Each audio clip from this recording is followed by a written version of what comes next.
Okay, അപ്പം നമ്മൾ പറഞ്ഞു നമ്മുടെ ഇപ്പോഴത്തെ കമ്പ്യൂട്ടറിൻ്റെ മോഡൽ, അതായത് കമ്പ്യൂട്ടറിൻ്റെ ഇൻപുട്ട് യൂണിറ്റ്, അതേപോലെ CPU, അതേപോലെ ഔട്ട്പുട്ട് യൂണിറ്റ്, സ്റ്റോറേജ് യൂണിറ്റ്, ഈ ഒരു ഫങ്ഷണൽ യൂണിറ്റ്സ് ഉള്ള കമ്പ്യൂട്ടറിൻ്റെ മോഡൽ ഡെവലപ്പ് ചെയ്ത സയൻറ്റിസ്റ്റിൻ്റെ പേരാണ് ജോൺ വോൺ ന്യൂമാൻ എന്നത്. നമ്മൾ കഴിഞ്ഞ ക്ലാസ്സിൽ അത് പറഞ്ഞതാണ്.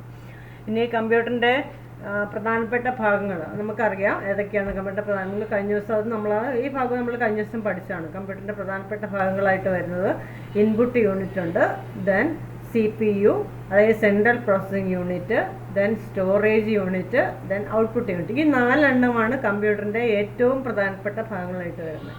ഇൻപുട്ട് യൂണിറ്റ് വരും, സെൻട്രൽ പ്രോസസ്സിംഗ് യൂണിറ്റ് ഉണ്ട്, സ്റ്റോറേജ് യൂണിറ്റ്, പിന്നെ ഔട്ട്പുട്ട് യൂണിറ്റ്. പിന്നെ നമ്മൾ ഇൻപുട്ട് യൂണിറ്റിലാണ് നമ്മൾ കഴിഞ്ഞ ക്ലാസ് അവസാനിപ്പിച്ചെന്ന് തോന്നുന്നു അല്ലേ? കഴിഞ്ഞ ക്ലാസ് പറഞ്ഞു നിർത്തി ഇൻപുട്ട് യൂണിറ്റ് വെച്ചിട്ടില്ലേ? ഹലോ, കേൾക്കുന്നില്ലേ? ഓക്കെ ഓക്കെ ഓക്കെ ഓക്കെ കമ്പ്യൂട്ടറിൻ്റെ ഫങ്ഷണൽ യൂണിറ്റ്സ് എന്ന് പറയുന്നത് input unit, central processing unit, or CPU, or storage unit, output. ഇതാണ് ഇപ്പോൾ കമ്പ്യൂട്ടറിൻ്റെ ഫങ്ഷണൽ യൂണിറ്റ്സ് ഏതൊക്കെയാണെന്ന് വെച്ചാൽ ഈ 4 പേര് എഴുതിയാൽ മതി. കഴിഞ്ഞ പ്രാവശ്യത്തെ പരീക്ഷയ്ക്ക് ഉണ്ടായിരുന്ന ക്വസ്റ്റ്യനാണ് ഇത് ഏതൊക്കെയാണെന്നുള്ളത്. ഇൻപുട്ട് യൂണിറ്റ് നമുക്കറിയാം. കമ്പ്യൂട്ടറിൽ നമുക്ക് പരിചയമുള്ള ഇൻപുട്ട് യൂണിറ്റുകൾ എന്ന് പറഞ്ഞാൽ കീബോർഡും മൗസുമാണ്. എന്തിനാണ് ഇൻപുട്ട് യൂണിറ്റ് ഉപയോഗിക്കുന്നത്? നമുക്കറിയാം. എന്തിനാണ് ഉപയോഗിക്കുന്നത്? ഇൻപുട്ട് യൂണിറ്റ് എന്തിനാണ് ഉപയോഗിക്കുന്നത്? കമ്പ്യൂട്ടറിനുള്ളിലേക്ക് ഡേറ്റകൾ കൊടുക്കാൻ, ശരിയല്ലേ? അപ്പം നമ്മളെ ആ അഡ്മിഷൻ്റെ കാര്യം ഓർത്താൽ മതി. അഡ്മിഷൻ സമയത്ത് നമ്മൾ അക്ഷയയിൽ പോയിട്ട്, അതായത് നമ്മുടെ ഡേറ്റ പ്രോസസ്സിങ്ങിൻ്റെ ഫസ്റ്റ് 2 സ്റ്റെപ്സ് ഓർക്കുക. ഡേറ്റ പ്രോസസ്സിങ്ങിൽ നമ്മൾ ഫസ്റ്റ് സ്റ്റെപ്പിൽ അക്ഷയ സെൻറ്ററിൽ എവിടെയെങ്കിലും പോയിട്ട് അവരൊരു ഫോം തന്നിട്ടുണ്ടാവും. ആ ഫോമിനകത്ത് നമ്മൾ ഡീറ്റെയിൽസ് ഫില്ല് ചെയ്തിട്ടുണ്ടാവും. അങ്ങനെ കളക്ട് ചെയ്യാൻ വേണ്ടി ഉപയോഗിക്കുന്ന ഫോമിന് പറഞ്ഞ പേരാണ് സോഴ്സ് ഡോക്യുമെൻറ്റ്. അപ്പോൾ സോഴ്സ് ഡോക്യുമെൻ്റ് ഉപയോഗിച്ച് അവർ കളക്ട് ചെയ്ത ഡേറ്റ നമ്മുടെ കീബോർഡ്, മൗസ് എന്നിവ ഉപയോഗിച്ച് കമ്പ്യൂട്ടർ ഉള്ളിലേക്ക് ഫീഡ് ചെയ്യുന്നു. അതായത് collected data and instructions are entered into computer through input unit. അത് ഡേറ്റ ഒരു കമ്പ്യൂട്ടറിനെ നമ്മൾ ഡേറ്റ പ്രോസസ്സർ എന്നാണ് പറയുന്നത്. അതിനുള്ള റീസൺസ് ആണ് ഈ പറഞ്ഞുകൊണ്ടിരിക്കുന്നത്. അപ്പം നമ്മൾ കളക്ട് ചെയ്ത ഡേറ്റ അത് ഏത് മുഖേനയാണെങ്കിലും സോഴ്സ് ഡോക്യുമെൻ്റ് ഉപയോഗിച്ചോ അല്ലാതെയൊക്കെ കളക്ട് ചെയ്യുന്ന ഡേറ്റകളും ഇൻസ്ട്രക്ഷൻസും എല്ലാം കമ്പ്യൂട്ടറിനുള്ളിലേക്ക് എൻട്രി ചെയ്യുന്നത് ഇൻപുട്ട് യൂണിറ്റിൽ കൂടിയായിരിക്കും. പിന്നെ നമ്മൾ പറഞ്ഞു ആ ഡേറ്റ എന്ന് പറഞ്ഞാൽ ഏതൊക്കെ ഫോമിലാണെന്ന് നമ്മൾ പറഞ്ഞു. ഡേറ്റ എന്ന് പറഞ്ഞാൽ നമ്പർ ആവാം, ടെക്സ്റ്റ് ആവാം, ഇമേജ് ആവാം, ഓഡിയോ ഫയൽസ് ആവാം, വീഡിയോ ഫയൽസ് ആവാം. പിന്നെ നമുക്ക് പരിചയമുള്ള ഇൻപുട്ട് യൂണിറ്റുകളാണ് keyboard, mouse, scanner, mic, digital camera തുടങ്ങിയവയൊക്കെ നമുക്ക് നോർമലി നമ്മൾ കണ്ട് പരിചയമുള്ള കുറച്ച് ഇൻപുട്ട് യൂണിറ്റ്സ് ആണ് ഇതൊക്കെ. കീബോർഡ് നമുക്ക് സാധാരണയായിട്ടൊരു കമ്പ്യൂട്ടർ വാങ്ങുമ്പോൾ ലാപ്ടോപ്പിൻ്റെ കൂടെ ഉള്ള ഇൻപുട്ട് ഡിവൈസസ് ആണ് കീബോർഡും മൗസും. സ്കാനർ നമുക്കറിയാം, ഏതെങ്കിലും ഒരു ടെക്സ്റ്റ് ബുക്കിൻ്റെ ഒരു പേജോ ഒരു ചിത്രമോ ഒക്കെ സ്കാൻ ചെയ്ത് കമ്പ്യൂട്ടറിനുള്ളിലേക്ക് കൊടുക്കണം എന്നുണ്ടെങ്കിൽ നമുക്ക് സ്കാനർ ഉപയോഗിക്കാം. മൈക്ക് ഉപയോഗിച്ചുകൊണ്ട് നമുക്ക് മൈക്ക് കണക്ട് ചെയ്ത് കഴിഞ്ഞാൽ സൗണ്ട് ഇൻപുട്ട് ചെയ്യണമെങ്കിൽ മൈക്ക് ഉപയോഗിക്കാം. ഡിജിറ്റൽ ക്യാമറ നിങ്ങൾക്ക് എല്ലാവർക്കും അറിയാവുന്നതാണ്. എന്തിനാണ് ഉപയോഗിക്കുന്നത്? അപ്പോൾ ഇതൊക്കെയാണ് നോർമലായിട്ട് സാധാരണയായിട്ട് ഉപയോഗിക്കുന്ന ഇൻപുട്ട് ഡിവൈസസ് എന്ന് പറഞ്ഞാൽ. അപ്പോൾ ഇൻപുട്ട് ഡിവൈസ് ഉപയോഗിക്കുന്നത് collected data and instructions are entered into computer through input unit. ഇൻപുട്ട് യൂണിറ്റിൽ കൂടിയാണ് കളക്ട് ചെയ്യുന്ന ഡേറ്റയും ഇൻസ്ട്രക്ഷൻസും എല്ലാം കമ്പ്യൂട്ടറിനുള്ളിലേക്ക് ഫീഡ് ചെയ്യുന്നത്.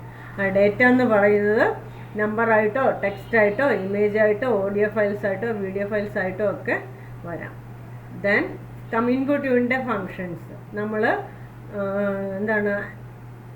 ഔട്ട്സൈഡ് വേൾഡ്, അതായത് നമ്മൾ കൊടുക്കുന്ന ഡേറ്റയും ഇൻസ്ട്രക്ഷൻസും ഒക്കെ ആക്സെപ്റ്റ് ചെയ്യുക എന്നുള്ളതാണ് ഒന്നാമത്തെ ഫങ്ഷൻ എന്ന് പറയുന്നത്. Accept instructions and data from the outside world.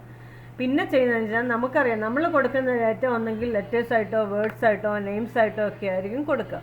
ആ കൊടുക്കുന്ന ഡേറ്റ എന്ത് ചെയ്യണം? കമ്പ്യൂട്ടറിന് മനസ്സിലാവുന്ന ബൈനറി ഭാഷയിൽ, നമ്മൾ കഴിഞ്ഞ ക്ലാസ്സിൽ പറഞ്ഞിരുന്നു എന്താണ് ബൈനറി ഭാഷ അല്ലെങ്കിൽ ബിറ്റുകൾ എന്താണ്, കമ്പ്യൂട്ടറിന് മനസ്സിലാവുന്ന ഭാഷ എന്താണെന്നൊക്കെ കഴിഞ്ഞ ദിവസം പറഞ്ഞാണ്. ഏതാണ് കമ്പ്യൂട്ടറിന് മനസ്സിലാവുന്ന ഭാഷ? ബൈനറി ഭാഷയാണ് കമ്പ്യൂട്ടർ മനസ്സിലാവുന്നത്. ബൈനറി ഭാഷയ്ക്കകത്ത് ഏതൊക്കെ ഡിജിറ്റുകളാണുള്ളതെന്ന് അറിയാമോ? 0ഉം 1ഉം 0, 1 കമ്പ്യൂട്ടറിനകത്ത് മനസ്സിലാവുന്ന അല്ലെ ബൈനറി ലാംഗ്വേജിനകത്തുള്ള ഡിജിറ്റ്, അതിനെ പറഞ്ഞ പേര് ബിറ്റുകളിലാണ്. ബൈനറി ഡിജിറ്റ് എന്നതിൻ്റെ ഷോർട്ട് ഫോമാണ് ബിറ്റ് എന്ന് പറയുന്നത്, BIT. അപ്പോൾ കമ്പ്യൂട്ടറിൻ്റെ ബിറ്റുകൾ ഏതൊക്കെയാണെന്ന് ചോദിച്ചു കഴിഞ്ഞാൽ 0, 1 എന്നാണ് പറയേണ്ടത്. അപ്പം ഈ ബിറ്റുകളുടെ രൂപത്തിലേക്ക് നമ്മളിപ്പോൾ A എന്ന് ടൈപ്പ് ചെയ്ത് നമ്മൾ പഠിക്കാൻ പോകുന്നുണ്ട്. അതിൻ്റെ ഈ ഒരു സെക്ഷനൂടെ കഴിഞ്ഞു കഴിഞ്ഞാൽ ഓരോന്നിനെയും എങ്ങനെ ബൈനറിയിലേക്ക് കൺവേർട്ട് ചെയ്യാമെന്ന് നമ്മൾ, ബൈനറി മാത്രമല്ല പല നമ്പർ സിസ്റ്റം ഉണ്ട്, ഓരോ നമ്പർ സിസ്റ്റത്തിലേക്ക് എങ്ങനെ നമ്പേഴ്സിനെയും ടെക്സ്റ്റിനെയും ഒക്കെ കൺവേർട്ട് ചെയ്യാൻ നമ്മൾ പഠിക്കുന്നുണ്ട്. അപ്പോൾ നമ്മളിപ്പോൾ A എന്നൊരു ലെറ്റർ നമ്മൾ കീബോർഡിൽ നമ്മൾ ടൈപ്പ് ചെയ്ത് കഴിഞ്ഞാൽ അത് A നല്ല കമ്പ്യൂട്ടറിനുള്ളിലേക്ക് ഫീഡ് ചെയ്യാം. എയ്ക്ക് പകരമായിട്ട് എയ്ക്ക് കറസ്പോണ്ടിങ് ആയിട്ടൊരു ബൈനറി നമ്പർ ഉണ്ടാവും. ആ രൂപത്തിലേക്ക് കൺവേർട്ട് ചെയ്യുക എന്നുള്ളത്, അത് നമ്മൾ കൊടുക്കുന്ന എന്താണെങ്കിലും, ലെറ്റർ ആണെങ്കിലും നമ്പേഴ്സ് ആണെങ്കിലും എന്തിന് നമ്മൾ അങ്ങോട്ട് ഇൻപുട്ട് ചെയ്ത് കഴിഞ്ഞാലും അതിനെ ബൈനറിയിലേക്ക് കൺവേർട്ട് ചെയ്യുന്ന ജോലി കൂടെ ചെയ്യുന്ന ആരാണ്? കീബോർഡ് അല്ലെങ്കിൽ ഇൻപുട്ട് ഡിവൈസസ് ആണ്, ഇൻപുട്ട് യൂണിറ്റ്സ് ആണ് ചെയ്യുക. അപ്പോൾ convert these instructions and data into computer readable form.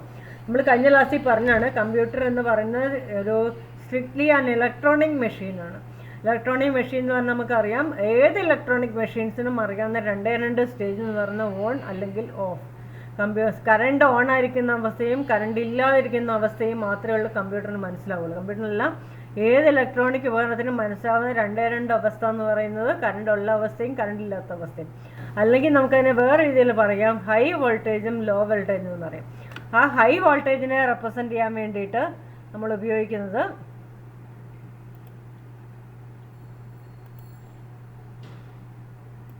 High വോൾട്ടേജിനെ റെപ്രസെൻ്റ് ചെയ്യാൻ വേണ്ടി നമ്മൾ 1 റെപ്രസെൻ്റ് ചെയ്യും. അതേപോലെ ലോ വോൾട്ടേജിനെ റെപ്രസെൻ്റ് ചെയ്യാൻ വേണ്ടി 0 ഉപയോഗിക്കും. അപ്പോൾ ഈ 1ൻ്റെയും 0യുടെയും കോമ്പിനേഷൻസ് ആയിട്ടാണ് നമ്മൾ കൊടുക്കുന്ന ബാക്കിയുള്ള ഏത് ടെക്സ്റ്റും നമ്പറും കൺവേർട്ട് ചെയ്യുന്നത്. അപ്പം നമ്മൾ കൊടുക്കുന്ന ഡേറ്റ ആക്സെപ്റ്റ് ചെയ്യാമെന്നുള്ള ഒന്നാമത്തെ ഫംഗ്ഷൻ, ആ ആക്സെപ്റ്റ് ചെയ്ത ഡേറ്റ കമ്പ്യൂട്ടറിന് മനസ്സിലാവുന്ന ലാംഗ്വേജിലേക്ക് കൺവേർട്ട് ചെയ്യുക എന്നുള്ളതാണ് രണ്ടാമത്തെ ഫംഗ്ഷൻ. നമ്മളിപ്പോൾ എക്സാമ്പിൾ പറയുകയാണെങ്കിൽ ക്യാപിറ്റൽ A എന്ന് പറഞ്ഞ് നമ്മൾ എൻട്രി ചെയ്ത് കഴിഞ്ഞാൽ അതിനെ നമ്മൾ കൺവേർട്ട് ചെയ്യുമ്പം 100000001 ആ രൂപത്തിലേക്കാണ് അതിനെ കൺവേർട്ട് ചെയ്ത് കമ്പ്യൂട്ടറിനുള്ളിൽ സ്റ്റോർ ചെയ്യുക. അതായത് നമ്മൾ കൊടുക്കുന്ന ഏത് ലെറ്ററിനും നമ്മൾ പഠിക്കാൻ പോകുന്നതാണ്, ഒരു ആസ്കി വാല്യൂ കോഡുണ്ട്, നമ്പറുണ്ട്. ഏത് ലെറ്ററിനും കറസ്പോണ്ടിങ് ആയിട്ട് നമ്പറുണ്ട്. A എന്ന് പറയുന്ന ലെറ്ററിൻ്റെ നമ്പർ 65 ആണ്. ക്യാപിറ്റൽ A ആണെങ്കിൽ 65 ആണ്, സ്മോൾ ലെറ്റർ A ആണെങ്കിൽ 97 ആണ്. ആ 65നെ നമ്മൾ ബൈനറിലേക്ക് കൺവേർട്ട് ചെയ്യും. അതാണ് നമ്മൾ ഇനിയും പഠിക്കാൻ പോകുന്നത്. എങ്ങനെ ബൈനറിലേക്ക് കൺവേർട്ട് ചെയ്യാം, എങ്ങനെ ഒക്ടലിലേക്ക് കൺവേർട്ട് ചെയ്യാം എന്നൊക്കെ നമ്മൾ പഠിക്കുന്നുണ്ട്. അപ്പം അങ്ങനെ നമ്മൾ കൊടുക്കുന്ന ഓരോ ലെറ്ററിനെയും അല്ലെ ഓരോ നമ്പറിനെയും ബൈനറിലേക്ക് കൺവേർട്ട് ചെയ്യാന്നുള്ള പരിപാടിയും ഇൻപുട്ട് യൂണിറ്റാണ് ചെയ്യുന്നത്. പിന്നെ അടുത്ത ഫംഗ്ഷൻ എന്ന് പറഞ്ഞാൽ supplies the converted instruction and data to the computer for processing. അതായത് നമ്മൾ കൺവേർട്ട് ചെയ്ത അല്ലെ ഇൻപുട്ട് യൂണിറ്റ് കൺവേർട്ട് ചെയ്ത ഇൻസ്ട്രക്ഷൻസും ഡേറ്റയും എല്ലാം പ്രോസസ്സിങ്ങിന് നൽകുക എന്ന ജോലിയും കൂടെ ആരാണ് ചെയ്യുന്നത്? Input unit. ഇത് ഇമ്പോർട്ടൻ്റ് ആണ്. What are the functions of input unit? Accept data and instructions from outside world. നമ്മൾ പുറമേ നിന്നുള്ള കമ്പ്യൂട്ടറിന് വെളിയിൽ നിന്നുള്ള ഡേറ്റയും ഇൻസ്ട്രക്ഷൻസും എല്ലാം ആക്സെപ്റ്റ് ചെയ്യുക. പിന്നെ നമ്മൾ കൊടുക്കുന്ന ഡേറ്റയും ഇൻസ്ട്രക്ഷൻസും എല്ലാം convert these data and instructions into computer readable form. Computer readable ഫോമിലേക്ക്, കമ്പ്യൂട്ടറിന് മനസ്സിലാവുന്ന ലാംഗ്വേജിലേക്ക് നമ്മൾ കൊടുക്കുന്ന ഇൻസ്ട്രക്ഷൻസിനെയും ഡേറ്റയും കൺവേർട്ട് ചെയ്യാം.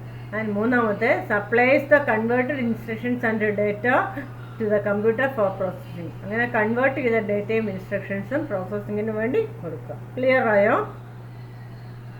അല്ല, ഓക്കെ. അപ്പം ഡേറ്റയും ഇൻസ്ട്രക്ഷനും ആക്സെപ്റ്റ് ചെയ്യുക, അതിനെ ബൈനറിലേക്ക് കൺവേർട്ട് ചെയ്യുക, കൺവേർട്ട് ചെയ്ത് പ്രോസസ്സിങ്ങിന് വേണ്ടി നൽകുക. ഇത്രയുമാണ് ഇൻപുട്ട് യൂണിറ്റിൻ്റെ ഫങ്ഷൻസ്. ഇൻപുട്ട് യൂണിറ്റ് എന്ന് പറഞ്ഞു കഴിഞ്ഞാൽ നമ്മൾ പറഞ്ഞു, നമ്മൾ കളക്ട് ചെയ്ത ഡേറ്റയും ഇൻസ്ട്രക്ഷൻസും എല്ലാം കമ്പ്യൂട്ടറിനുള്ളിലേക്ക് എൻട്രി ചെയ്യുന്ന ഇൻപുട്ട് യൂണിറ്റിൽ കൂടിയാണ്. അതിൻ്റെ ഡേറ്റ എന്ന് പറയുന്ന ടെക്സ്റ്റ് ആക്കിയോ നമ്പറായിട്ടോ ഇമേജായിട്ടോ ഓഡിയോ വീഡിയോ ഫയൽസ് ഒക്കെ ആയിട്ട് നമുക്ക് ഇൻപുട്ട് ചെയ്യാം. സാധാരണയായിട്ട് ഉപയോഗിക്കുന്ന ഇൻപുട്ട് ഡിവൈസസ് ആണ് keyboard, mouse, scanner, mic, digital camera തുടങ്ങിയവയെല്ലാം. ദെൻ ഇൻപുട്ട് യൂണിറ്റിൻ്റെ ഫങ്ഷൻസ് പറയുന്നത് accept instructions and data from the outside world. അടുത്ത convert these instructions and data to a computer readable form. Then supplies the converted instructions and data to the computer for processing. Clear ആണല്ലോ അല്ലേ? Okay. അടുത്ത നമുക്ക് പഠിക്കാനുള്ള എന്താണ് CPU. നമ്മൾ കഴിഞ്ഞ ദിവസം പറഞ്ഞാണ് CPU എന്താണെന്ന് പറഞ്ഞാണ്. നമ്മുടെ മനസ്സിലേക്ക് ആദ്യം ഓടിയെത്തുന്ന കാര്യം എന്ന് പറഞ്ഞാൽ കമ്പ്യൂട്ടറിൻ്റെ ഈ ബേസിക് ആയിട്ടുള്ള അല്ലെങ്കിൽ ഫങ്ഷണൽ യൂണിറ്റ്സ് നമുക്കറിയാം. ഇൻപുട്ട് യൂണിറ്റായിട്ട് നമുക്കറിയാം കീബോർഡും മൗസും കാണും. അതേപോലെ ഔട്ട്പുട്ട് യൂണിറ്റായിട്ട് മോണിറ്റർ കാണും. സ്റ്റോറേജ് മെമ്മറി ആയിട്ട് കമ്പ്യൂട്ടറിനുള്ളിലാണ് സ്റ്റോറേജ് ഉണ്ടാവുക. അത് ഹാർഡ് ഡിസ്ക് ആയിട്ടോ റാമായിട്ടോ അല്ലെങ്കിൽ CD ഡ്രൈവായിട്ടൊക്കെ ഉണ്ടാവും നമുക്കറിയാം. പിന്നെ നമുക്കുള്ളത് സെൻട്രൽ പ്രോസസ്സിംഗ് യൂണിറ്റ് ആണ്. നമ്മുടെ മനസ്സിലേക്ക് ഓടിയെത്തുന്ന കാര്യം നമ്മുടെ മോണിറ്ററിൻ്റെ വലതുവശത്തിരിക്കുന്ന ഒരു ബോക്സ്, അതാണ് നമ്മുടെ മനസ്സിലേക്ക് ആദ്യം ഓടിയെത്തുന്ന കാര്യം CPU എന്ന് പറഞ്ഞു കഴിഞ്ഞാൽ.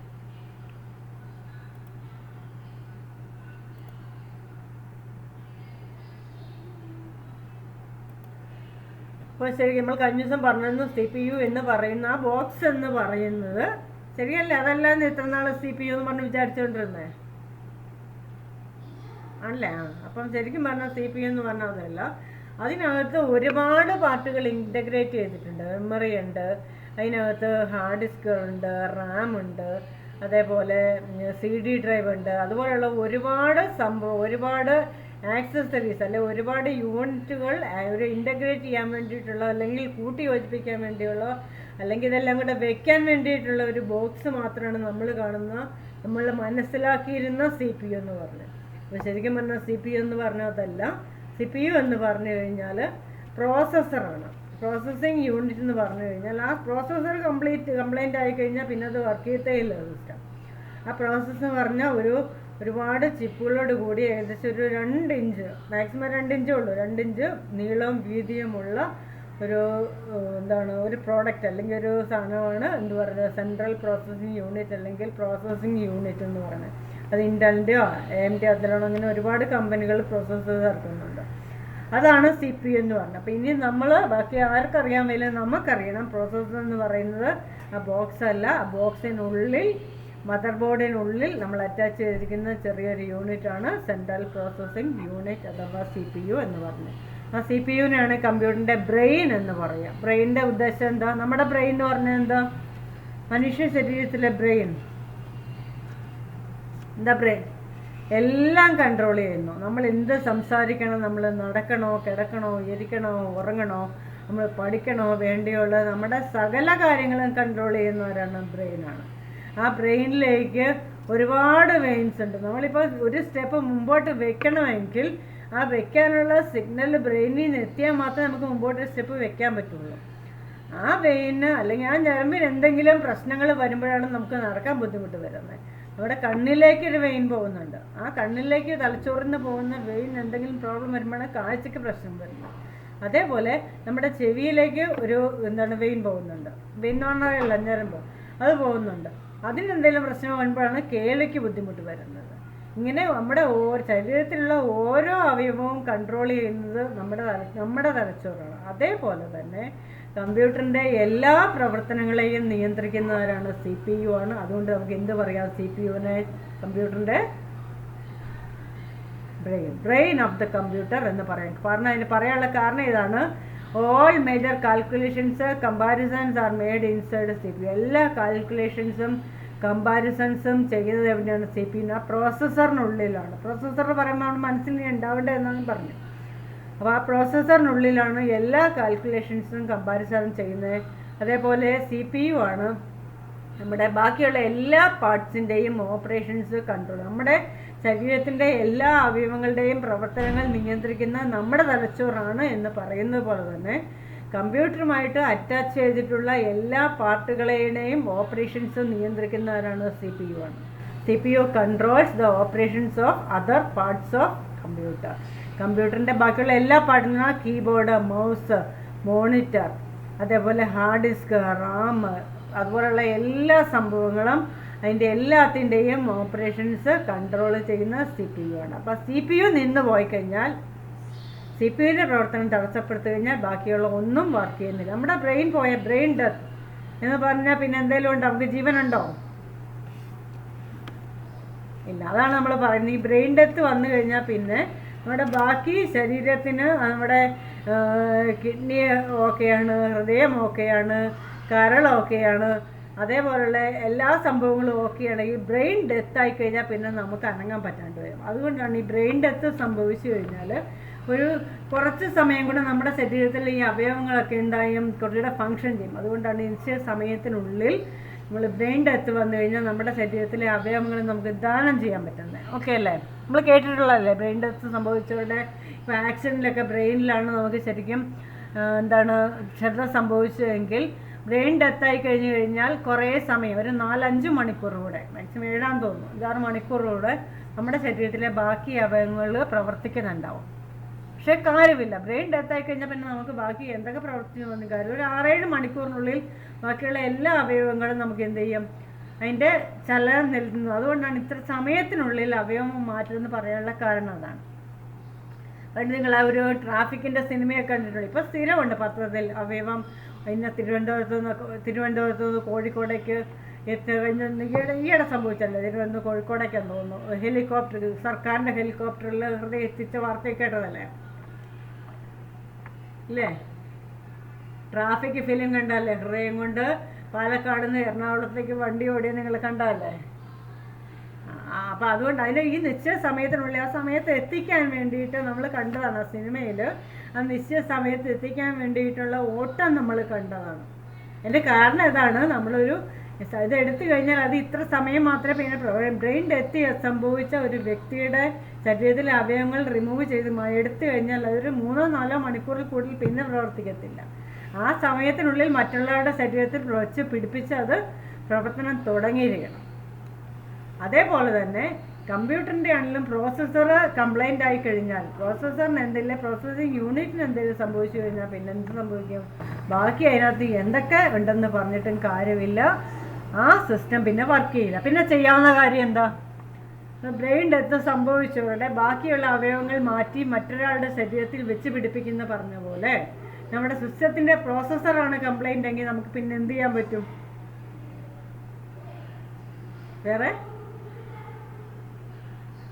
ബാക്കിയുള്ള അതായത് RAM, hard disk, motherboard, അങ്ങനെയുള്ള എല്ലാ സംഭവങ്ങളും അവിടെ നിന്ന് എടുത്ത് വേറെണ്ണത്തിൽ വേണേ കൊണ്ട് ഫിറ്റ് ചെയ്യാം. ശരിയല്ലേ? ആണോ? അപ്പം നമ്മളിപ്പോൾ ഒരു സിസ്റ്റത്തിൻ്റെ പ്രോസസ്സർ കംപ്ലൈൻ്റ് ആയി പോയി കഴിഞ്ഞാൽ അതിനകത്തുള്ള ബാക്കിയുള്ള എല്ലാ ഉപകരണങ്ങളും ചിലപ്പോൾ പ്രവർത്തിക്കുന്നതായിരിക്കും. നമുക്കപ്പം വേറൊരു കമ്പ്യൂട്ടറിനകത്ത് റാം വർക്ക് ചെയ്തിരിപ്പുണ്ട്, എന്ത് ചെയ്യാൻ പറ്റും, ആ സിസ്റ്റത്തിന് റാം എടുത്ത് മറ്റേതിലേക്ക് വെക്കാം. അതേപോലെ ചിലതിൻ്റെ ഹാർഡ് ഡിസ്ക് പ്രവർത്തിക്കുന്നില്ല, അപ്പോൾ അതിൻ്റെ ഹാർഡ് ഡിസ്ക് എടുത്ത് ഹാർഡ് ഡിസ്ക് പ്രവർത്തിക്കാത്തേക്ക് കൊണ്ടുവയ്ക്കാം. നമ്മൾ സാധാരണയായിട്ട് നമ്മുടെ ശരീരത്തിലെ ബ്രെയിൻ ഡെത്ത് സംഭവിച്ചു കഴിഞ്ഞാൽ അവയവങ്ങൾ അങ്ങോട്ടും ഇങ്ങോട്ടും മറ്റൊരാൾക്ക് ദാനം ചെയ്യുന്ന പോലെ തന്നെ കമ്പ്യൂട്ടറിൻ്റെ പ്രോസസ്സർ കംപ്ലൈൻ്റ് ആയിക്കഴിഞ്ഞാൽ നമുക്ക് എന്ത് ചെയ്യാൻ പറ്റും, ആ സിസ്റ്റത്തിലെ ബാക്കിയുള്ള പാർട്ടുകളെല്ലാം മറ്റ് സിസ്റ്റത്തിൽ വേണമെങ്കിൽ വെച്ച് പിടിപ്പിക്കാനായിട്ട് സാധിക്കും. അതുകൊണ്ടാണ് പറയുന്നത് CPU കൺട്രോൾസ് ഓപ്പറേഷൻസ് ബാക്കിയുള്ള എല്ലാ പാർട്ടിനെയും നിയന്ത്രിക്കുന്നത് CPU ആണ്. CPUവിൻ്റെ പ്രവർത്തനം നിന്ന് കഴിഞ്ഞാൽ ബാക്കി എന്തൊക്കെ അതിനകത്തുണ്ടെന്ന് പറഞ്ഞിട്ടും കാര്യമില്ല, അതൊന്നും വർക്ക് ചെയ്യില്ല. ഓക്കെയാണോ? അപ്പോൾ ഈ ഫങ്ഷൻസ് എല്ലാം പെർഫോം ചെയ്യാൻ വേണ്ടി CPUവിനകത്ത് 3 പാർട്ടുണ്ട്. ഒന്നാമത്തെ പാർട്ട് ALU. ALU എന്ന് പറഞ്ഞാൽ എന്താ? Arithmetic and logic unit. Arithmetic നമുക്കറിയാം. എന്താ അരിത്തമെറ്റിക് ക്രിയകൾ എന്ന് പറഞ്ഞാൽ? അരിത്തമെറ്റിക് ഓപ്പറേഷൻസ് പറഞ്ഞാൽ എന്താ? അല്ല, അത് അരിത്തമെറ്റിക് പ്രോഗ്രഷനാണ്. അരിത്തമെറ്റിക് പ്രോഗ്രഷനാണ് സമാന്തര ശ്രേണി എന്ന് പറയുന്നത്. അരിത്തമെറ്റിക് ഓപ്പറേഷൻസ് പറഞ്ഞാൽ എന്തൊക്കെയാണ്? സാധാരണയായിട്ട് നമ്മൾ പഠിച്ചിട്ടുള്ള ബേസിക് ക്രിയകൾ ഏതൊക്കെയാണ്? ബേസിക് ആയിട്ടുള്ള ക്രിയകൾ കണക്കിൽ നമ്മൾ പഠിച്ചിട്ടുള്ള ബേസിക് ക്രിയകൾ ഏതാ? കൂട്ടുക, കുറയ്ക്കുക, പിന്നെ ഹരിക്കുക, ഗുണിക്കുക. ഓക്കെ, അതാണ് ബേസിക് അരിത്തമെറ്റിക് ഓപ്പറേഷൻസ് പറഞ്ഞത്. അപ്പം നമ്മൾ സാധാരണയായിട്ട് കൂട്ടാനും ഗുണിക്കാനും ഹരിക്കാനും കുറയ്ക്കാനും ഒക്കെയുള്ള ക്രിയകളും ലോജിക് എന്ന് പറഞ്ഞു കഴിഞ്ഞാൽ ലോജിക്കൽ ഓപ്പറേഷൻസ് പറഞ്ഞാൽ കമ്പയർ ചെയ്യുക, അതേപോലെ ഉള്ള ക്ലാസിഫൈ ചെയ്യുക തുടങ്ങിയ കാര്യങ്ങളാണ് ലോജിക്കൽ ഓപ്പറേഷൻസ് ആയിട്ട് വരിക. അപ്പോൾ ഈ അരിത്തമെറ്റിക്കലും ലോജിക്കൽ, അതായത് കൂട്ടൽ, ഗുണിക്കൽ, കുറയ്ക്കൽ, ഹരിക്കൽ തുടങ്ങിയിട്ടുള്ള ക്രിയകളും കമ്പാരിസൺ, ക്ലാസിഫിക്കേഷൻ, സോർട്ടിങ്, ഫിൽറ്ററിങ് തുടങ്ങിയിട്ടുള്ള ലോജിക്കലായിട്ടുള്ള കാര്യങ്ങളും ചെയ്യാൻ വേണ്ടിയിട്ട് CPUവിനുള്ളിലുള്ള ഒരു ഭാഗമാണ് ALU, arithmetic and logic unit എന്ന് പറയുന്നത്. ക്ലിയർ ആണോ? നമ്മൾ കമ്പ്യൂട്ടറിനുള്ളിലേക്ക് കൊടുക്കുന്ന ഓപ്പറേഷൻസ്, അരിത്തമെറ്റിക്കലായിട്ടുള്ള ഓപ്പറേഷൻ. അപ്പോൾ മനസ്സിലുണ്ടാവണം, അരിത്തമെറ്റിക്കലായിട്ടുള്ള ഓപ്പറേഷൻസ് പറഞ്ഞു കഴിഞ്ഞാൽ കൂട്ടാനും ഗുണിക്കാനും കുറയ്ക്കാനും ഹരിക്കാനും അതുപോലെ പെർസെൻറ്റേജ് കാണാനും തുടങ്ങിയിട്ടുള്ള റിമൈൻഡർ കാണാനും തുടങ്ങിയിട്ടുള്ള കുറച്ച് ഓപ്പറേഷൻസിനാണ് അരിത്തമെറ്റിക് ഓപ്പറേഷൻസ് പറയുക. അതേപോലെയുള്ള ഓപ്പറേഷൻസും കമ്പയർ ചെയ്യുക, സോർട്ട് ചെയ്യുക, അതേപോലെ ക്ലാസിഫൈ ചെയ്യുക, ഫിൽട്ടർ ചെയ്യുക തുടങ്ങിയിട്ടുള്ള ലോജിക്കലായിട്ടുള്ള ഓപ്പറേഷൻസിനും ചെയ്യാൻ വേണ്ടിയിട്ട് ആ പ്രോസസ്സറിനുള്ളിലുള്ള ഒരു ഭാഗമാണ് ALU. ഓക്കെ അല്ലേ? അടുത്ത CU അഥവാ കൺട്രോൾ യൂണിറ്റ് എന്ന് പറഞ്ഞു കഴിഞ്ഞാൽ എന്താണ്? കമ്പ്യൂട്ടർ നമ്മൾ പറഞ്ഞു CPU എന്തൊക്കെ ചെയ്യുന്നുണ്ട്?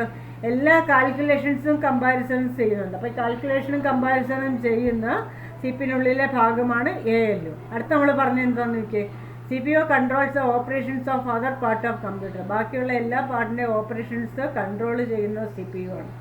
അത് ചെയ്യുന്ന CPUവിനുള്ളിലെ ഒരു പാർട്ടാണ് CU അല്ലെങ്കിൽ കൺട്രോൾ യൂണിറ്റ് എന്ന് പറയുന്നത്. അതായത് CPU കമ്പ്യൂട്ടറുമായിട്ട് കണക്ട് ചെയ്തിട്ടുള്ള എല്ലാ ഭാഗങ്ങളുടെയും ഓപ്പറേഷൻസും നിയന്ത്രിക്കുന്നത് CPUവിനുള്ളിലെ CU കൺട്രോൾ യൂണിറ്റ് എന്ന് പറയുന്ന ഭാഗമാണ്. ക്ലിയർ ആയോ?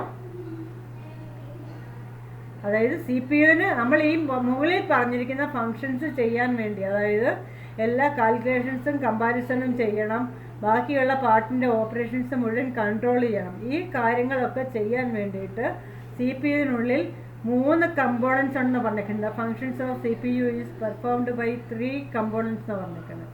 ആ കമ്പോണൻസ് ഒന്നാണ് ALU. ALU എന്ന് പറഞ്ഞാൽ ഫസ്റ്റ് കാര്യങ്ങൾ ചെയ്യാനാണ്, all major calculations and comparisons. അത് ചെയ്യാൻ വേണ്ടിയാണ് ALU ഉപയോഗിക്കുക.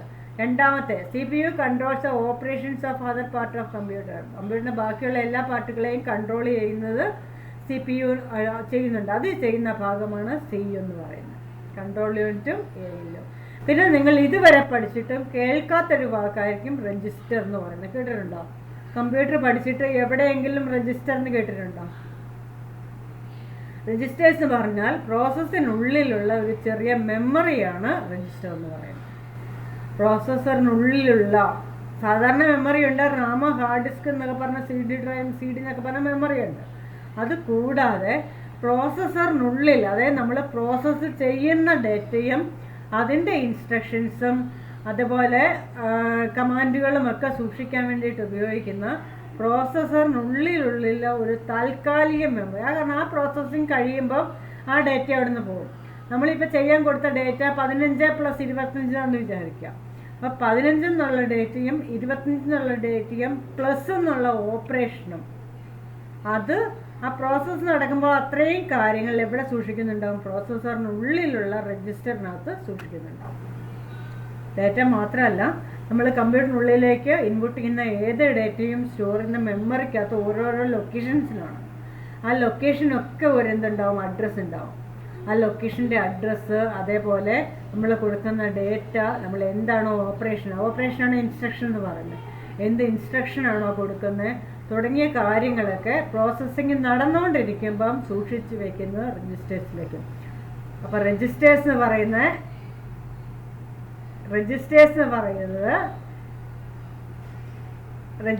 പറയുന്നത് കമ്പ്യൂട്ടറിനുള്ളിലെ എന്താണ്? പ്രോസസ്സറിനുള്ളിലെ ടെമ്പററി സ്റ്റോറേജ് ലൊക്കേഷൻ, താൽക്കാലിക മെമ്മറി എന്ന് പറയാനുള്ള കാരണം പ്രോസസ്സിങ് നടക്കുമ്പോഴുള്ള ഡേറ്റയും ഇൻസ്ട്രക്ഷൻസും മാത്രമേ അതിനകത്ത് സ്റ്റോർ ചെയ്യുന്നുള്ളൂ. ആ പ്രോസസ്സ് നടക്കുന്ന സമയത്തെ ഡേറ്റ, ഇൻസ്ട്രക്ഷൻ, റിസൾട്ടുകൾ, മെമ്മറിയുടെ അഡ്രസ്സുകൾ ഒക്കെ സ്റ്റോർ ചെയ്യുന്ന രജിസ്റ്റേഴ്സിനകത്താണ്. സ്ഥിരമായിട്ട് സൂക്ഷിക്കുന്നത് ഹാർഡ് ഡിസ്കിലാണെന്ന് നമുക്കറിയാം അല്ലേ? കമ്പ്യൂട്ടറിനുള്ള ഹാർഡ് ഡിസ്കിനകത്താണ് ഡേറ്റകളെല്ലാം സ്ഥിരമായിട്ട് സൂക്ഷിക്കുക. കമ്പ്യൂട്ടർ ഓഫ് ആയിരിക്കുമ്പോഴൊക്കെ ഡേറ്റകളെല്ലാം ഭദ്രമായിട്ട് സൂക്ഷിക്കുന്നത് ഹാർഡ് ഡിസ്കിലായിരിക്കും. ഇപ്പോൾ കമ്പ്യൂട്ടർ ഓൺ ചെയ്ത് കഴിയുമ്പോൾ ഹാർഡ് ഡിസ്കിലുള്ള എല്ലാ ഡേറ്റകളുടെ റാമിലേക്കോ റോമിലേക്കോ ഒക്കെ നമ്മൾ പറഞ്ഞു. റാമിലേക്ക് നമ്മളുടെ ഡേറ്റയും ഇൻസ്ട്രക്ഷൻസും എല്ലാം റാമിലേക്കും വരും. ആ ബൂട്ടിംഗ് പ്രൊസീജിയർ റോമിലേക്കും വരും. അപ്പോൾ ഡേറ്റയും ഇൻസ്ട്രക്ഷനൊക്കെ ഒരുപാട് ഡേറ്റകളും ഇൻസ്ട്രക്ഷൻസും എല്ലാം റാമിനകത്ത് സ്റ്റോർ ചെയ്യുന്നുണ്ടാവും. പക്ഷേ നമ്മൾ ഓരോരോ പ്രോസസ്സിംഗ് ആണ് നടക്കുന്നത്. ഇപ്പം നമ്മൾ 15 + 25 എന്നുള്ള കാൽക്കുലേഷൻ ചെയ്യാൻ വേണ്ടിയിട്ടാണ് നമ്മൾ കമ്പ്യൂട്ടറിന് കൊടുക്കുന്നതെങ്കിൽ ആ 15 എന്നുള്ള ഡേറ്റയും 25 എന്നുള്ള ഡേറ്റയും പ്ലസ് എന്നുള്ള ഇൻസ്ട്രക്ഷനും അതേപോലെ ഈ 15ഉം 25ഉം നമ്മൾ മെമ്മറിക്കകത്ത് ഒരു സ്ഥലത്ത് സൂക്ഷിച്ചു വെച്ചിട്ടുണ്ടാവും. നമ്മൾ കീബോർഡ് ഉപയോഗിച്ച് 15 ഇൻപുട്ട് ചെയ്ത് കഴിഞ്ഞാൽ ആ 15 കമ്പ്യൂട്ടറിൻ്റെ റാമിനകത്ത് ഏതെങ്കിലും ഒരു സെല്ലിൽ നമ്മൾ ഈ കാര്യങ്ങളൊക്കെ വളരെ ഡീറ്റെയിൽഡായിട്ട് പഠിക്കുന്നുണ്ട് കേട്ടോ. നമ്മൾ ഇൻപുട്ട് ചെയ്യുമ്പോൾ മെമ്മറി എങ്ങനെ ഡിവൈഡ് ചെയ്തിരിക്കുന്നു, മെമ്മറിക്കകത്ത് എന്തുമാത്രം ബൈറ്റുകൾ വേണം ഓരോന്നും സ്റ്റോർ ചെയ്യാന്നുള്ള കാര്യങ്ങൾ നമ്മൾ വളരെ ഡീറ്റെയിൽഡായിട്ട് പഠിക്കുന്നുണ്ട്. ഇപ്പം നിങ്ങൾ അത്രയും അറിയണ്ട. നമ്മൾ കൊടുക്കുന്ന ഡേറ്റ 15 എന്നുള്ള ഡേറ്റ, 25 എന്നുള്ള ഡേറ്റ, പ്ലസ് എന്നുള്ള ഇൻസ്ട്രക്ഷൻ, കൂട്ടണം എന്നുള്ള ഇൻസ്ട്രക്ഷൻ, അതേപോലെ ഈ 15ഉം 25ഉം ഒക്കെ സ്റ്റോർ ചെയ്ത് മെമ്മറിയിലെ ലൊക്കേഷൻസ്, മെമ്മറിക്കകത്തെ സ്ഥലങ്ങൾ ഓരോരോ സെല്ലിനകത്താണ് സ്റ്റോർ ചെയ്യുക, മെമ്മറി ലൊക്കേഷൻസ്, അതേപോലെ 15 + 25ൻ്റെ ആൻസറുള്ള 40 എന്നുള്ള റിസൾട്ട്, അത്രയും കാര്യങ്ങൾ ആ പ്രോസസ്സറിനുള്ളിലെ രജിസ്റ്റേഴ്സിനകത്ത് സൂക്ഷിക്കുന്നുണ്ടോ. അത് കഴിഞ്ഞിട്ട് നമ്മളിപ്പോൾ അടുത്ത വീണ്ടും കൊടുക്കണം. അതിൻ്റെ കൃത്യ ആൻസർ നമുക്ക് മോണിറ്ററിൽ ഡിസ്പ്ലേ ചെയ്ത് കഴിഞ്ഞു. നമ്മളിപ്പോൾ കാൽക്കുലേറ്റർ ആലോചിച്ച് കാൽക്കുലേറ്റർ ആലോചിച്ച് നോക്കുക. നമ്മൾ 15 + 25 = 40 എന്ന റിസൾട്ട് കിട്ടിക്കഴിഞ്ഞ് നമ്മൾ അടുത്ത ഡേറ്റ കൊടുക്കുകയാണ്. 10 × 5 എന്നുള്ള അടുത്ത കൊടുക്കുകയാണെങ്കിൽ ആദ്യം 15ൻ്റെയും 10ൻ്റെയും റിസൾട്ട് പിന്നെ കിട്ടുമോ? അപ്പോൾ അത് കിട്ടും. അതുപോലെ ബാക്കടിയിലേ കിട്ടുന്നത് കൂട്ടി അഡീഷണലായിട്ട് കൂട്ടി. ഇപ്പോൾ 15 + 25 + 5 × 50 അങ്ങനെ കണ്ടുപിടിക്കാം. അതെല്ലാം ചോദിച്ചേ. നമ്മൾ ഒരു കാൽക്കുലേഷൻ 15 + 25 കണ്ടുപിടിക്കാനാണ്. അടുത്ത കാൽക്കുലേഷൻ നമ്മൾ ചെയ്യുന്നത് അതിൻ്റെ കൂടെ കൂട്ടിയെടുക്കണ്ട. അടുത്ത കാൽക്കുലേഷൻ നമുക്ക് കിട്ടേണ്ടത് 10 × 5 വിചാരിക്കും. നമ്മൾ എന്താ ചെയ്യുന്നത്? ആദ്യം കാൽക്കുലേറ്റ് ചെയ്ത റിസൾട്ട് കളഞ്ഞിട്ട് അടുത്ത വീണ്ടും നമ്മൾ എന്ത് ചെയ്യും? 5 × 10 എന്ന് എടുക്കും അല്ലേ? അല്ല, ഒന്നിച്ച് കിട്ടണമെങ്കിൽ നമ്മൾ ബ്രാക്കറ്റ് ഇടും. ഓക്കെ, നമുക്ക് ഒറ്റയടിക്ക് ആൻസർ 15 + 25 + 5 × 10 എന്ന് ഒന്നിച്ച് ആൻസർ കിട്ടണമെങ്കിൽ നമ്മൾ ബ്രാക്കറ്റ് ഇടുകയോ അല്ലാതെ ചെയ്ത് നമുക്ക് ആൻസർ കിട്ടും. ഓക്കെ, നമുക്ക് അങ്ങനെ അല്ല വേണ്ടെന്ന് വിചാരിക്കാം. നമുക്ക് വേണ്ടത് 15 + 10ൻ്റെ 15 + 25ൻ്റെ റിസൾട്ട് നമുക്ക് വേണം. എത്ര എന്ന് കിട്ടണം? 15 + 25 ആൻസർ എന്ന് എഴുതാം, 40 കിട്ടണം. ഓക്കെ ആണോ? അത് കഴിഞ്ഞ് നമുക്ക് കിട്ടേണ്ട 5 × 10 ആണെന്ന് വിചാരിക്കുക. അപ്പോൾ എന്ത് ചെയ്യും? നമ്മൾ 15 + 25 = 40 എന്നുള്ള റിസൾട്ടുകൾ നമ്മൾ ക്യാൻസൽ അടിച്ച് കളഞ്ഞതിന് ശേഷം നമ്മൾ എന്ത് ചെയ്യും? 5 × 10 × 5 എടുക്കുകയാണോ? അതേപോലെ തന്നെയാണ് നമ്മൾ പ്രോസസ്സറിനകത്ത് നമ്മൾ ഒരു പ്രോസസ്സിങ് ചെയ്യാൻ കൊടുത്തതിന് ശേഷം നമ്മൾ വീണ്ടും അടുത്ത പ്രോസസ്സാണ് കൊടുക്കുന്നതെങ്കിൽ ആദ്യം ചെയ്ത ഡേറ്റയും ഇൻസ്ട്രക്ഷൻസും ഒക്കെ ഡിലീറ്റ് ചെയ്ത് കളഞ്ഞതിന് ശേഷം വീണ്ടും അടുത്ത ഡേറ്റയുടെ സ്റ്റോർ ചെയ്യുന്നത്. അതുകൊണ്ടാണ് പറഞ്ഞത് ടെമ്പററി സ്റ്റോറേജ് ഡിവൈസാണ് രജിസ്റ്റേഴ്സ് എന്ന് പറയുന്നത്. പ്രോസസ്സിങ് നടക്കുമ്പോഴുള്ള ഡേറ്റ മാത്രമേ അതിനകത്ത് സ്റ്റോർ ചെയ്യപ്പെടുന്നുള്ളൂ. ഓക്കെയാണോ? ആ പ്രോസസ്സിങ് സമയത്ത് എന്തൊക്കെ ഡേറ്റ അവിടെ ഉണ്ട് ആ ഡേറ്റകളും ഇൻസ്ട്രക്ഷൻസും മെമ്മറി ലൊക്കേഷൻസും മാത്രമേ ഉള്ളൂ അതിനകത്ത് സ്റ്റോർ ചെയ്യപ്പെടുന്നുള്ളൂ. ഓക്കെ, അപ്പോൾ ഇത്രയുമാണ്. അപ്പോൾ കമ്പ്യൂട്ടറിൻ്റെ അതായത് കാൽക്കുലേഷൻസ് ചെയ്യാനും കമ്പാരിസൺസ് ചെയ്യാനും അതായത് അരിത്തമെറ്റിക്കലും ലോജിക്കലുമായിട്ടുള്ള ഓപ്പറേഷൻസ് ചെയ്യാനും ബാക്കിയുള്ള എല്ലാ പാർട്ടുകളെയും കമ്പയർ ചെയ്യാൻ, ബാക്കിയുള്ള എല്ലാ പാർട്ടുകളുടെയും ഓപ്പറേഷൻസിനെ കൺട്രോൾ ചെയ്യാൻ വേണ്ടിയിട്ട് ഉപയോഗിക്കുന്നു. പിന്നെ നമ്മൾ പ്രോസസ്സിങ്ങിന് സമയത്തുള്ള ഡേറ്റകൾ സ്റ്റോർ ചെയ്യാൻ വേണ്ടിയിട്ട് ഉപയോഗിക്കുന്ന CPU-നുള്ളിലെ 3 കമ്പോണൻസ് ആണ് ALU, അതേപോലെ control unit and registers. Okay അല്ലേ? ഓക്കെ, അടുത്ത നമ്മൾ മാത്തമാറ്റിക് ലോജിക് യൂണിറ്റ് നമ്മൾ പറഞ്ഞു. ALU performance, calculations, logical operations such as comparison. ആ കമ്പാരിസണും ഡിസിഷൻ മേക്കിങ്ങാണ് ലോജിക്കൽ ഓപ്പറേഷൻസിൽ വരിക. കാൽക്കുലേഷൻസിലാണ് അരിത്തമെറ്റിക്കൽ ഓപ്പറേഷൻസ് എല്ലാം വരിക. നമ്മൾ പറഞ്ഞു കഴിഞ്ഞ കാര്യം ഇനി പറയണ്ടല്ലോ. ഉണ്ട്. CU എന്ന് പറഞ്ഞു കഴിഞ്ഞാൽ CU manages and coordinates all other units of computer. കമ്പ്യൂട്ടറിൻ്റെ എല്ലാ ഭാഗങ്ങളെയും നിയന്ത്രിക്കുന്നതും കോർഡിനേറ്റ് ചെയ്യുന്നതും എല്ലാവരാണ് CU ആണ്. കൺട്രോൾ യൂണിറ്റ് ആണ് നമ്മുടെ കമ്പ്യൂട്ടറിനുള്ളിലെ എല്ലാ പാർട്ടുകളെയും നിയന്ത്രിക്കുന്നത്, എല്ലാ ഓപ്പറേഷൻസിനെയും നിയന്ത്രിക്കുന്നത് കൺട്രോൾ യൂണിറ്റാണ്. രജിസ്റ്റേഴ്സ് എന്ന് പറഞ്ഞാൽ ടെമ്പററി സ്റ്റോറേജിലൊക്കെ, ടെമ്പററി എന്ന് പറയാനുള്ള കാരണം പ്രോസസ്സിങ് നടക്കുന്ന സമയത്തെ ഡേറ്റകളും ഇൻസ്ട്രക്ഷൻസും മാത്രമേ സ്റ്റോർ ചെയ്യപ്പെടുന്നുള്ളൂ. അടുത്ത പ്രോസസ്സിങ്ങിന് അടുത്ത ഡേറ്റ കൊടുത്തു കഴിയുമ്പം ആദ്യത്തെ കളഞ്ഞിട്ടാണ് അടുത്ത സ്റ്റോർ ചെയ്യുക. അതുകൊണ്ടാണ് രജിസ്റ്റേഴ്സ് ആ ടെമ്പററി സ്റ്റോറേജിലൊക്കെ ഇൻസേർട്ട്. ഇത് ഇമ്പോർട്ടൻ്റ് ആണ് കേട്ടോ, ചോദിക്കാറുണ്ട്. Temporary storage location inside CPU is called register. അതിൽ ഏറ്റവും ഫാസ്റ്റസ്റ്റ് മെമ്മറിയും രജിസ്റ്ററാണ്. ഏറ്റവും സ്പീഡ് കൂടിയിട്ടുള്ള മെമ്മറിയും ഏതാണ്? രജിസ്റ്റർ. പെട്ടെന്ന് ഡേറ്റ ഇങ്ങോട്ട് കിട്ടും, പ്രോസസ്സിങ്ങിന് വേണ്ടിയിട്ട് കിട്ടും. Registers are fastest memory. ഏറ്റവും ക്വസ്റ്റ്യൻ ആയിരുന്നു. നമുക്കറിയാം മെമ്മറി ആയിട്ട് ഇപ്പം നമുക്ക് ഏകദേശം പരിചയമുണ്ട്. ഹാർഡ് ഡിസ്ക് പരിചയമുണ്ട്, റാം പരിചയമുണ്ട്. പിന്നെ ക്യാഷ് മെമ്മറി എന്ന് പറഞ്ഞ സാധനമുണ്ട്. പ്രോസസ്സറിൻ്റെ സ്പീഡ് കൂട്ടാൻ വേണ്ടിയിട്ട് റാമിനും പ്രോസസ്സറിനും ഇടയ്ക്ക് വെക്കുന്ന ഒരു ചിപ്പാണ് ക്യാഷ് മെമ്മറി എന്ന് പറയുന്നത്.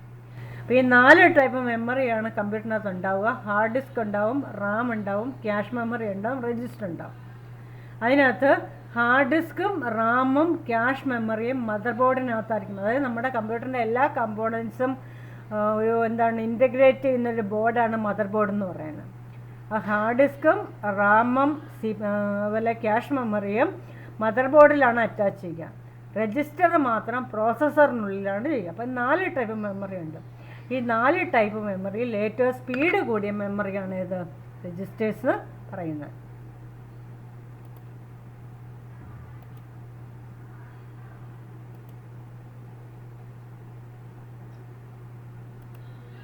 ഓക്കെ അല്ലേ?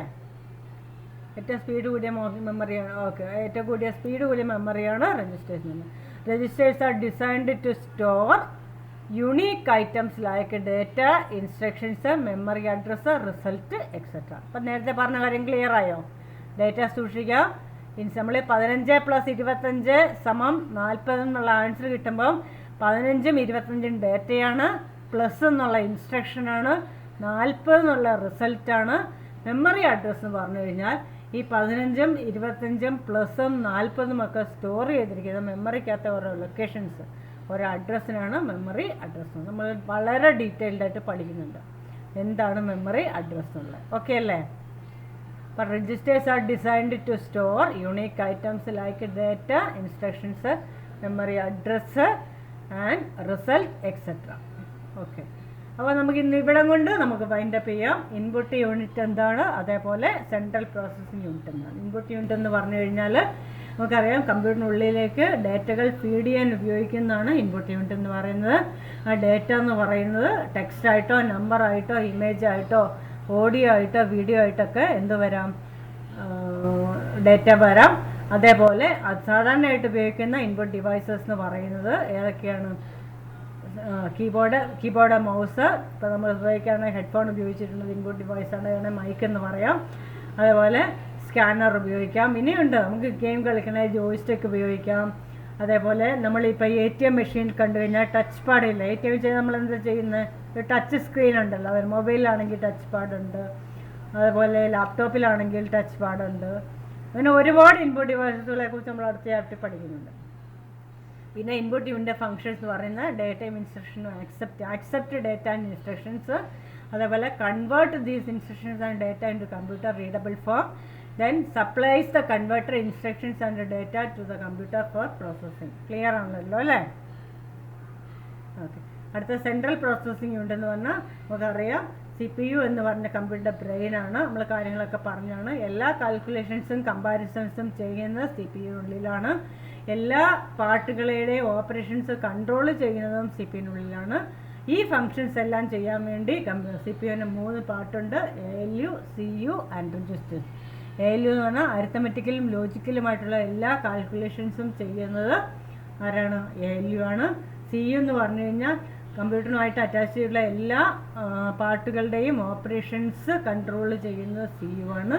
രജിസ്റ്റേഴ്സ് എന്ന് പറഞ്ഞു കഴിഞ്ഞാൽ എന്താണ്? രജിസ്റ്റേഴ്സ് എന്ന് പറഞ്ഞു കഴിഞ്ഞാൽ താൽക്കാലിക മെമ്മറിയാണ്. CPU-നുള്ളിലെ താൽക്കാലിക മെമ്മറിയാണ് രജിസ്റ്റേഴ്സ്. ഏറ്റവും ഫാസ്റ്റസ്റ്റ് മെമ്മറിയും രജിസ്റ്ററാണ്. Registers are designed to store unique items like data, instructions, memory address and results. Okay അല്ലേ? ക്ലിയർ ആണോ എന്ന് പറഞ്ഞൊക്കെ? ഓക്കെ, ഞാൻ